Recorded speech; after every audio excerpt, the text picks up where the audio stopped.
Hi friends, welcome to Sujatha Tirupati blogs. ఈరోజైతే వడకరితో మీ ముందుకు వచ్చేసాను. 4 టమాటాలు, 4 పచ్చిమిరపకాయలు, 3 ఎర్రగడ్డలు, 300 గ్రాముల పచ్చెనపప్పు తీసుకున్నాను. ఒక 3 అవర్స్ దాకా నానబెట్టుకునేసి తర్వాత బాగా కడిగి మిక్సీకి వేసుకున్నాను. ఈ పప్పుతో పాటు మసాలాలు కొన్ని తీసుకుంటున్నాను. కొద్దిగా తెల్లగడ్డపాయలు ఒక 4, అల్లం ఆ సైజు, యాలకలు 2 వేసుకుంటున్నాను. లవంగాలు ఒక సోంపు, కొద్దిగా లవంగాలు ఒక 2, పట్ట 1, ఇవన్నీ కూడా అందులో వేసుకునేసి కొద్దిగా బరగ్గా రుబ్బుకున్నాను. ఉప్పు కొద్దిగా, ఇడ్లీ సోడా కొద్దిగా వేసుకొని కలుపుకున్నామంటే స్మూత్గా వస్తుంది.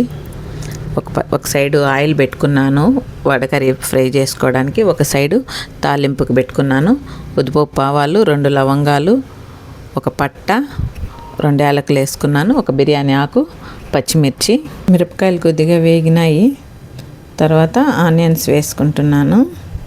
ఒక 50% వేగితే చాలు ఎర్రగడ్డలు అనేది. ఈ విధంగా బాగా కలుపుకుంటూ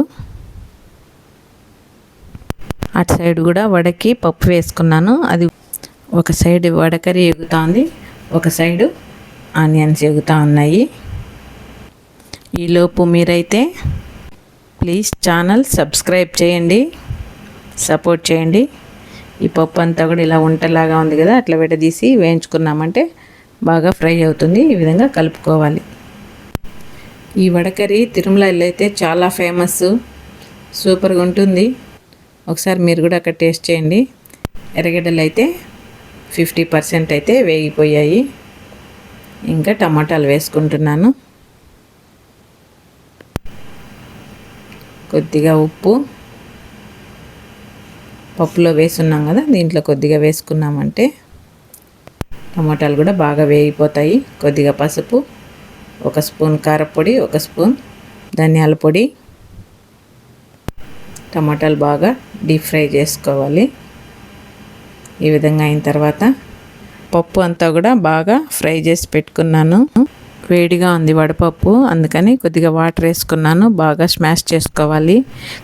గట్టిగా పెద్ద పెద్ద పలుకులుగా ఉన్నాయంటే ఉడకడం కష్టం అవుతుంది. కాబట్టి కొద్దిగా వాటర్ వేసుకున్నామంటే బాగా ఉడుకుతుంది. మూత పెట్టేసి ఒక 20 నిమిషాలు ఉడకనివ్వండి. ఉడికిన తర్వాత కొద్దిగా కొత్తిమీర, కరివేపాకు వేసుకొని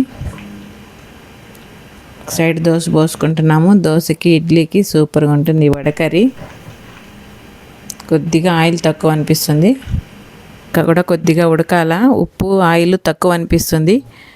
కొద్దిగా ఉప్పు వేసుకొని ఒక 5 నిమిషాలు ఉడికిన తర్వాత హోటల్ టేస్ట్ ఉండాలంటే కొద్దిగా ఆయిల్ అయితే మనం యాడ్ చేసుకుంటే గుమ్మగుమ్మలాడే వడకరి అయితే రెడీ అయిపోయింది. మీరు కూడా ఒకసారి ట్రై చేయండి.